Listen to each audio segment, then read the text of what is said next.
എന്താണ് nuclear reactor? എങ്ങനെയാണ് അത് പ്രവർത്തിക്കുന്നത്? ഒരു ആറ്റം സ്പ്ലിറ്റായി എനർജി റിലീസ് ചെയ്യുന്ന പ്രോസസ്സാണ് ന്യൂക്ലിയർ ഫിഷൻ.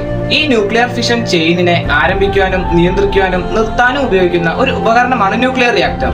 നേരത്തെ പറഞ്ഞതുപോലെ ഒരു ആറ്റം വിഭജിക്കുമ്പോൾ അഥവാ ന്യൂക്ലിയർ ഫിഷൻ നടക്കുമ്പോൾ ഉണ്ടാകുന്ന ഹീറ്റിൽ നിന്നാണ് ന്യൂക്ലിയർ പവർ ഉണ്ടാകുന്നത്.